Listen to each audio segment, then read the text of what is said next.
Our opening words today are poems. And the first poem is from Lisa Klieger. It's called Dandelion Greens. I worked my garden, weeding westward, dandelions thick and tall. I dug each one. When I was done, I thought that I had pulled them all. But when I turned back toward the east, I saw half hidden, still and small, the golden heads my hands had missed, the greens I hadn't seen at all. And so I figured it was true that weeds are just our point of view. I was told I can give a little introduction, and I feel like I have to. My sisters were here on Easter, and I sang a song that was one of mine I called Beauty in the Deep. And my sister, the next week, received a couple of poems that were my grandmother's. She was an artist, didn't sell things, only gave them away, and same with her poems. We're just discovering some. But the amazing thing is how much she writes like me. The same sort of subject, the same sorts of pain. She told me once when I said I was lonely, and she said, "Why should you be lonely? When I'm lonely, I go to my friends, my books." And then it hit me in the head. Well, duh, because they're people. People are talking through their books, but being raised on Dick, Jane, and Spot, I was not very fond of reading till I hit The Hobbit. I thought it was all just like that, and I'd rather go climb trees and play football. Anyway, this is one by, her name is Edna Wheeler Gillespie. Into the night I walked, not of my own volition, for I am of the sunlight, enamored of meadow-cup greens and full yellows. Into the night I walked, a specter of desolation, hating the shivering distance, the aloneness of starlit spaces. Into the night I walked, and the yield of the dark was richer than the gift of many suns, for I found myself and another, and the fear of the dark was undone. I call my poem Fall at the Arboretum. Sky is beautiful blue. Sun is bright overhead, sharing a little of its warmth. A west wind is singing in the trees. Small black pebbles on the path crunch beneath my shoes as I walk. Some trees are refusing to let go of their multicolored leaves. The wind makes the leaves dance overhead. An occasional leaf will drift gently to the grass below. Huge maple trees have given up their leaves. Their tall trunks reaching to the sky are majestic. Rose bushes are showing small pink and red blooms. Farther on, the path glistens in the sun with millions of golden spears from the larch trees. Suddenly, in the air, I smell cedar. I see glistening drops of water on dainty green cedar boughs, and the scent is heavenly. Arriving at the end of the path, I turn back for a final loving glance. I see dancing red and gold leaves. I hear music of wind in fir trees. I smell sweetness in the cedars. I feel a sense of peace. I have walked the Arboretum. In the words of Elizabeth Alexander, taken from her foreword to How Lovely the Ruins. Poems are how we say, this is who we are.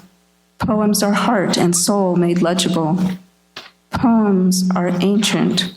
Poetry is the way peoples have carried their songs forward across culture and across time, saying, this is who we are, and this is where and what we come from.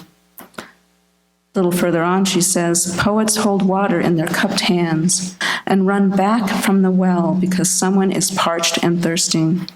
The poem is a force field against despair. Poems are for all the parts of our lives, the glad and the sad, the beautiful and the ugly, the fears and the hopes, the ordinary and the extraordinary, love and hate, days and nights. Here then are poems for all that is our life. I want to read a poem written by my friend Jackson Ahern. Jackson is an Idaho poet, as well as a musician and a photographer, and he often sends me these poems, and I just love every one of them. This one is called Calling, Jackson Ahern's Calling, and it is sort of a commentary on some of the cultural icons we've lived with and lost in the past. Calling Jack Kerouac, our road trip is overdue. Calling Miles Davis, play that witch's brew. Heavenly voices calling, I'm struggling to hear it. Calling George Harrison, I need to feel your spirit. Calling on the ancestors of pop mythology, conjure back the spirits hidden in our memory. Lies are all around me. Hypocrisy runs wild. Calling Robin Williams, only you can make me smile. Condescending gossips and the goodness that they steal. Calling Norma Jean, only you know how I feel. Negative surroundings succumbing to stagnation. Calling Bob Marley for a positive vibration. This land was once our land, made for you and me. Calling Woody Guthrie, please sing a song for me. Corruption and pollution can suddenly appear. Calling on Pete Seeger to make the waters clear. Crass commercialization is driving me insane. Calling the jazz giants Mingus Monk and Train. Summon back the icons till the people all are free. Calling on John Lennon, love is all we need. Calling down the elders, hands upon the gospel plow. Calling Mahalia Jackson, give us some faith somehow. Force my feet to shovel, race sweat upon my brow. Calling John Lee Hooker, I need to boogie now. Vulgar images rising, decency's been tossed. Calling Norman Rockwell when the innocence is lost. Calling Stevie Ray Vaughan, I need to hear you play. Janice, Jimmy, Jerry, jam the night away. Outlaws and Indians, boot heel to wounded knee. Calling Johnny Cash to set their stories free. Ambiguous propaganda, language so absurd. Calling Mahala Angelo, please find the secret word. This is one of Chuck Harris's favorite poems because he's visited the Anne Frank house both times he's been in Amsterdam for precisely the kinds of experiences, reactions, and meanings that the poet expresses in her poem.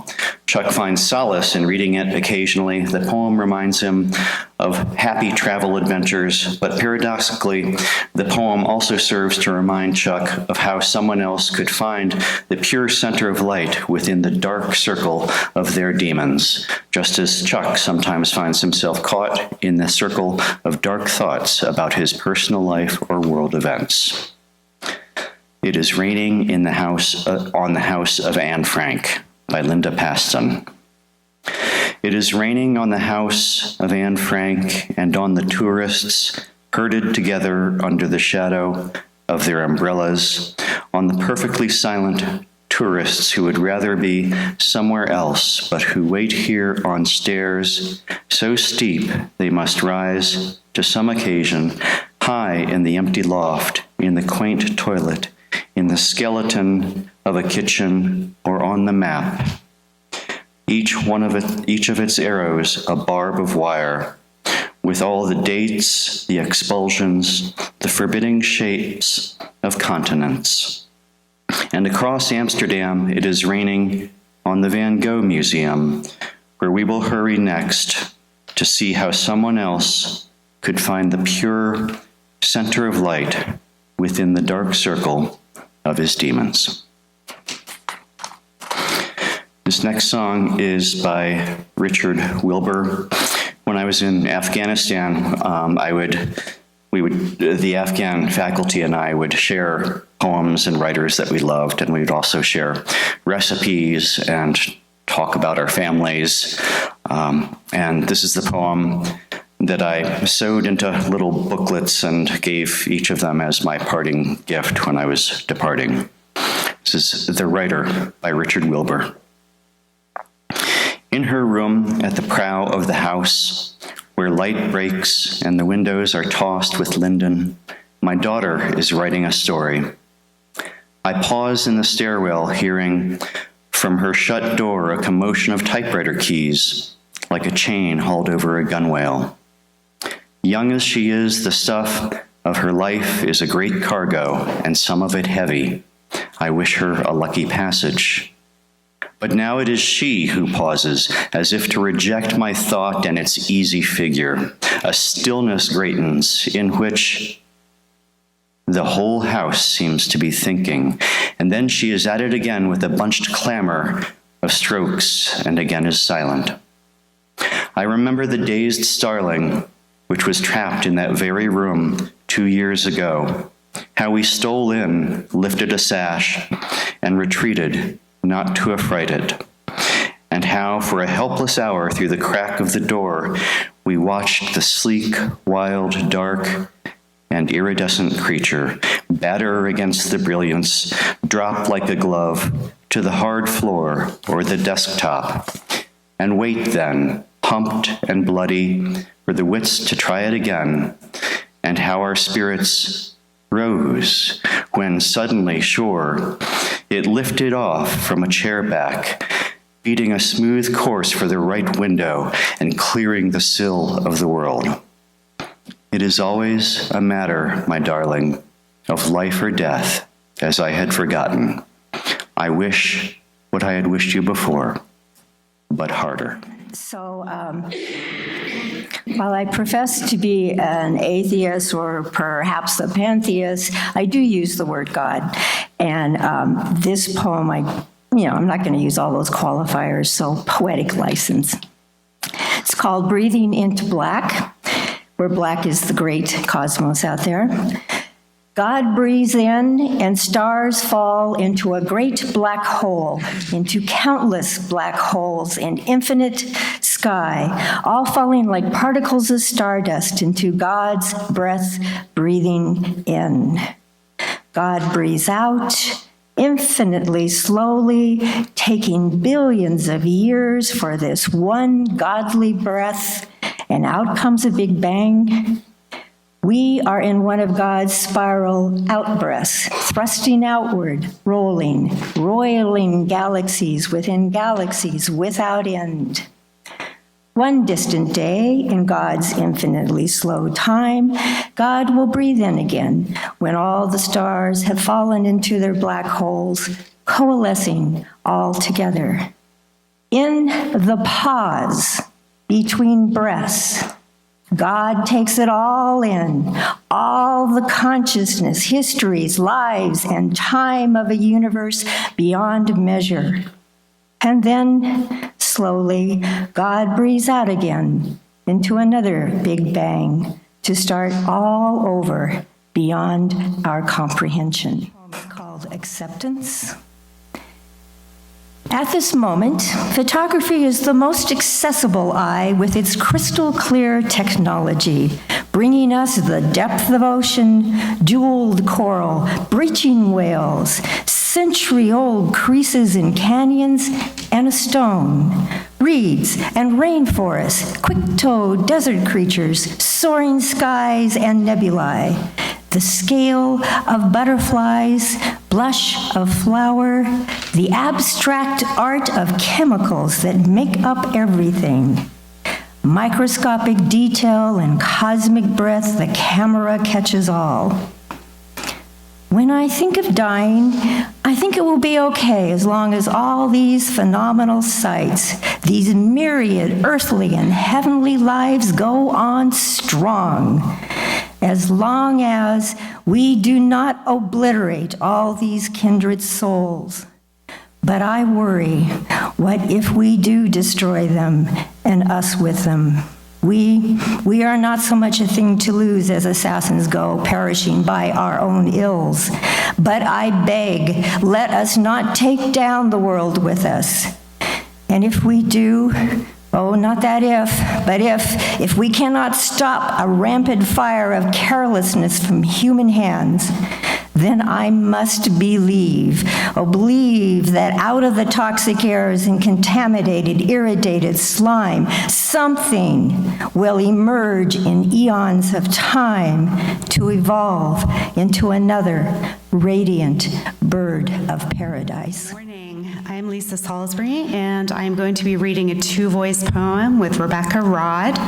And it's very apt, actually, that we're following Victoria because our poem is about climate change. So the poem that we're going to read is actually a poetic expedition between two islanders, one from the Marshall Islands and one from Greenland. And in the poem, they're connecting their realities of melting glaciers and rising sea levels. Kathy Jetnil-Kijiner and Aka Niviana use their poetry to showcase the connections between their homelands in the face of devastating climate change. The poem was written in collaboration with the organization 350.org, and I really encourage you to visit their website to watch a powerful video featuring the poem. It's called Rise. Sister of ice and snow, I am coming to you from the land of my ancestors, from atolls, sunken volcanoes, the undersea descent of sleeping giants. Sister of ocean and sand, I'm coming to you from the land of my ancestors. I welcome you to the land where they sacrificed their lives to make mine possible, to the land of survivors. I'm coming to you from the land my ancestors chose. Ailon Kinad, Marshall Islands, a country more sea than land. I welcome you to Kadahit Nunat, Greenland, the biggest island on Earth. With me, I bring these shells that I picked from the shores of Bikini Atoll and Runit Dome. In my hand, I hold these rocks picked from the shores of Nuuk, the foundation of the land I call my home. With these shells, I bring with me a story of long ago.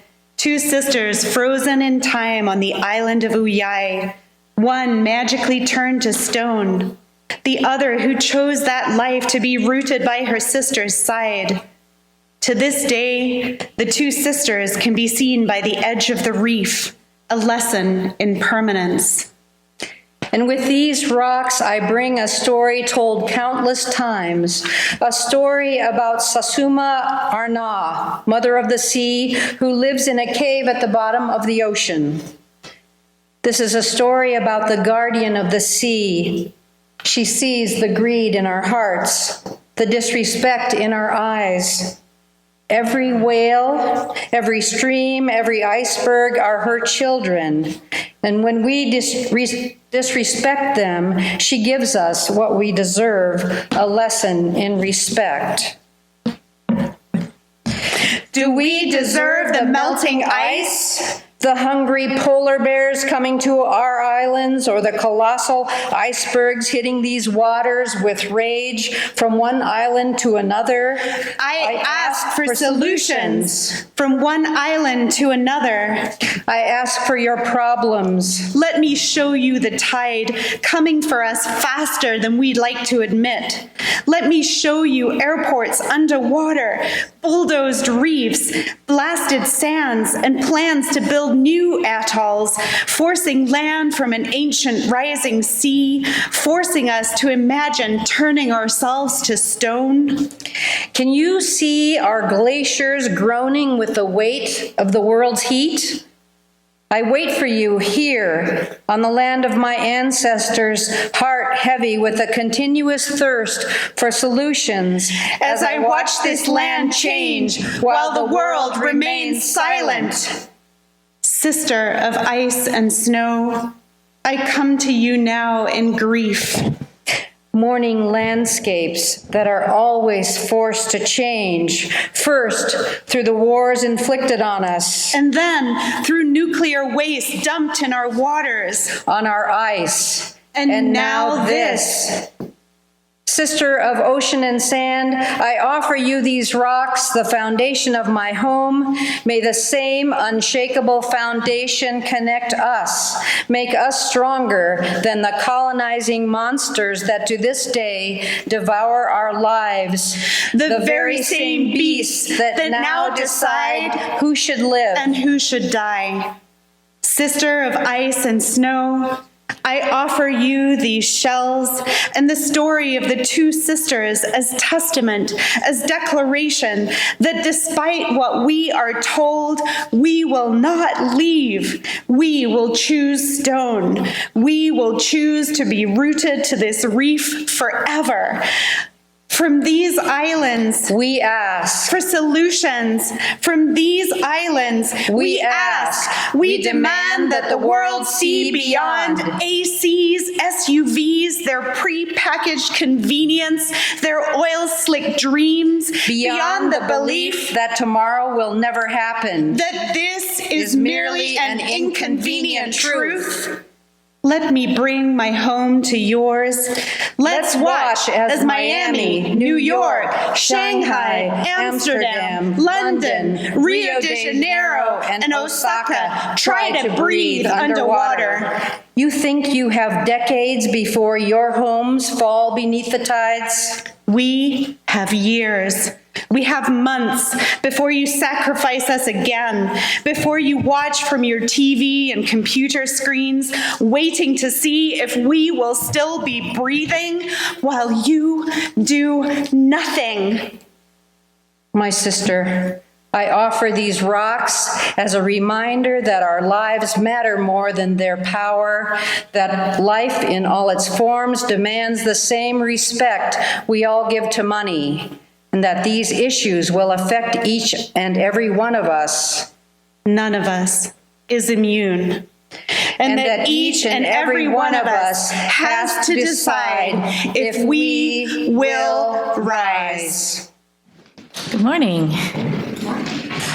I have come fairly recently to a newer appreciation of poetry. It's not something that I studied in school, and I was homeschooled and wasn't introduced through my traditional schooling to the same literature that a lot of people were. So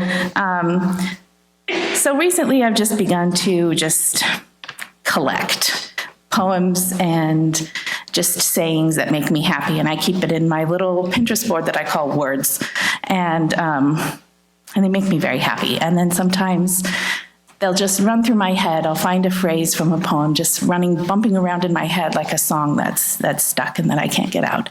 So I've chosen 4 just random poems that are some of my very favorites to share with you today. The first one is by Neil Gaiman, and it's called Sonnet, and it's about love.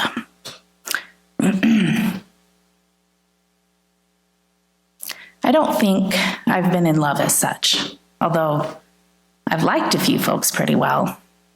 Love must be vaster than my smiles and touch, for brave men died, and empires rose and fell.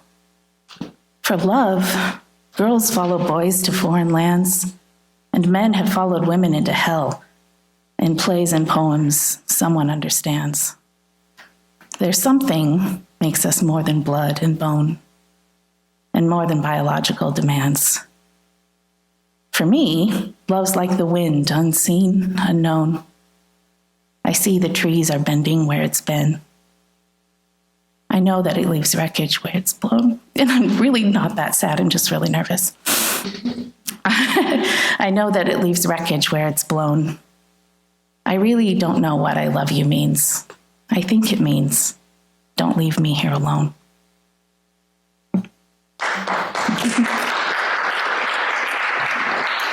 The other one, this next one is one that's probably familiar to a lot of you because it's by Robert Frost, who's a very beloved poet, but it's not the one about the two paths in the wood. It's called Acquainted with the Night. And I have it memorized, but I'm going to pull it up in case I get lost. Okay. I have been one acquainted with the night. I have walked out in rain and back in rain. I have outwalked to the furthest city light. I have looked down the saddest city lane. I have passed by the watchman on his beat and dropped my eyes, unwilling to explain. I have stood still and stopped the sound of feet when far away an interrupted cry came over houses from another street, but not to call me back or say goodbye. And further still, at an unearthly height, a luminary clock against the sky proclaimed the time was neither wrong nor right. I have been one acquainted with the night.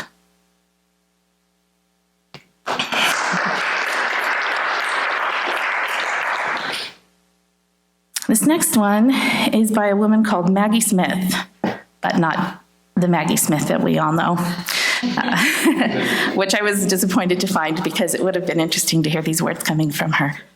But this is an amazing poem that I'm going to try to read without crying, but I might not, and that's okay. Life is short. Oh, it's called Good Bones. Life is short, though I keep this from my children. Life is short, and I've shortened mine in 1,000 delicious, ill-advised ways. 1,000 deliciously ill-advised ways I'll keep from my children. The world is at least 50% terrible, and that's a conservative estimate, though I keep this from my children. For every bird, there is a stone thrown at a bird. Okay, I can get through this. Okay. For every loved child, a child broken, bagged, sunk in a lake. Life is short, and the world is at least half terrible. And for every kind stranger, there's one who would break you. Though I keep this from my children, I'm trying to sell them the world. Any decent realtor walking you through a real shithole chirps on about good bones. This place could be beautiful, right? You could make this place beautiful. Sorry, I got something in my eyes that are making them sting really bad. Okay, one more. And I don't know why I saved this one for last because it's really hard to read. It's one that hit me hard around Memorial Day and has tended to mean more to me as I watch some of my older relatives pass on, some of my parents' siblings, and realize what I guess we all come to realize, that thing that we feel like is going to happen to everybody else is going to happen to me too. And I'm going to get old.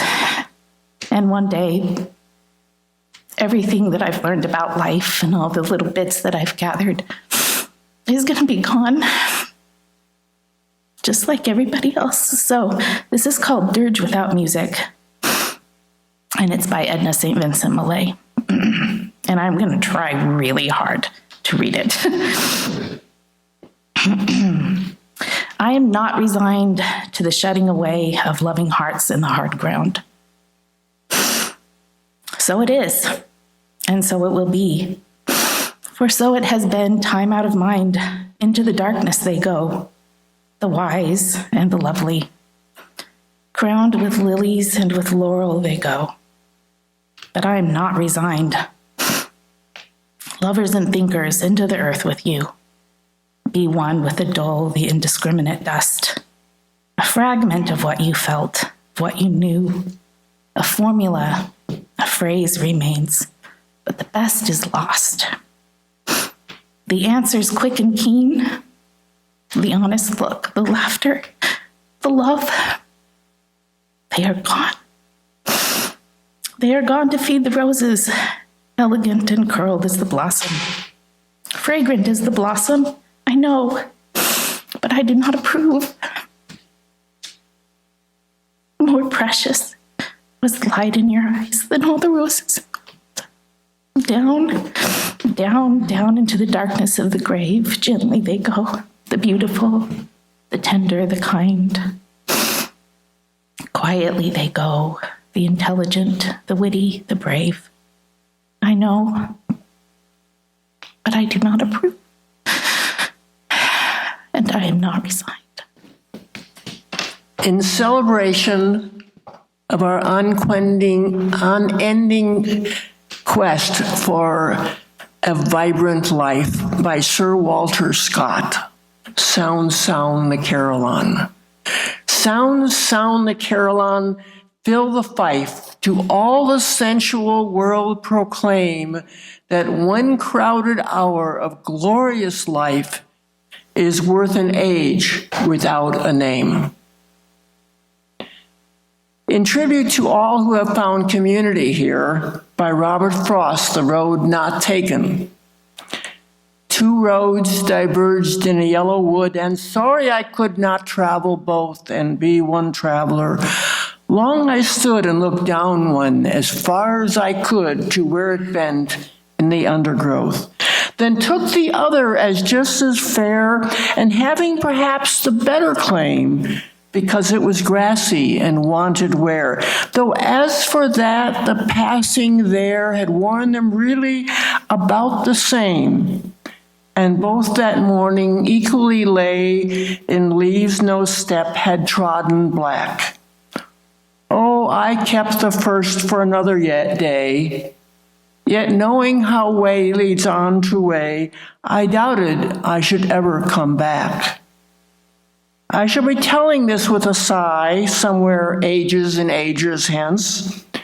Two roads diverged in a wood, and I took the one less traveled by, and that has made all the difference. This one is in honor of my dear Jim, who died in January, by Edna St. Vincent Millay. It's called Lament. Listen, children, your father is dead. From his old coats, I'll make you little jackets. I'll make you little trousers from his old pants. There'll be in his pockets things he used to put there, keys and pennies covered with tobacco. Dan shall have the pennies to save in his bank. Anne shall have the keys to make a pretty noise with. Life must go on, and the dead be forgotten. Life must go on, though good men die. Anne, eat your breakfast.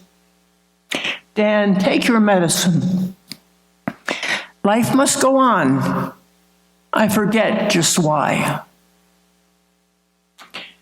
And I wrote this one after a Google search produced only words of faith and hope and of faith and God. It's I will keep hope. I will keep hope, however slight it is. Hope for a good week, hope for a good day, hope for a good moment, hope for more ease. I will keep hope through all suffering and loss and darkness. I will keep the last hint of hope close to my heart. Hope for simple comfort, for peace, for acceptance. I will hope for those left behind, hope for all life. I will hope that tomorrow is a chance for yet more hope. This poem is by Lisa Klieger. It's called Expected. Have no expectations of this hour. This day shall light upon a varied place, as yet unseen by watchers of the earth, though eon suns have risen in this space. And have no expectations of a child, unseen by any and as yet unborn, now patient in its darkly watered bed. Though nature guides and charts its seasoned growth, though ancient family tree plies what its branches know, this newest tendril yet unsung by mother's eye is velvet with surprise of birth. So have no expectations of this child, or this new time, new come and now, but never yet seen on earth. And another poem by her called What Strength I Need Is Not My Own. What strength I need is not my own. It is the strength of other mothers gone before, the quiet breathing done at bedroom door. A listening strength and not my own. My own impatience buckles up and rides along beneath the surface of that strength.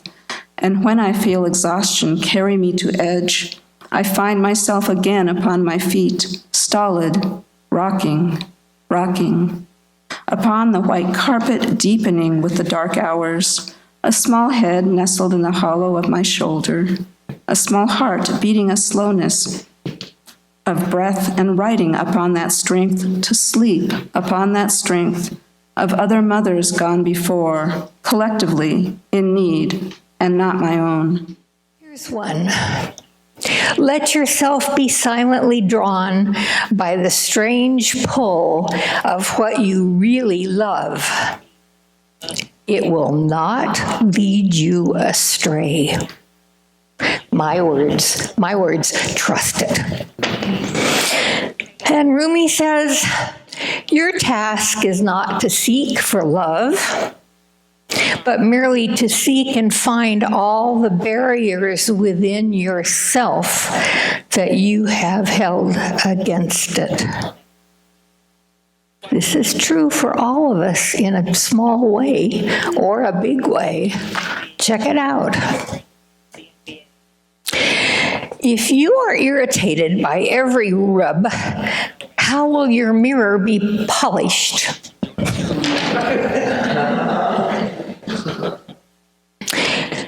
The wound is the place where the light comes in.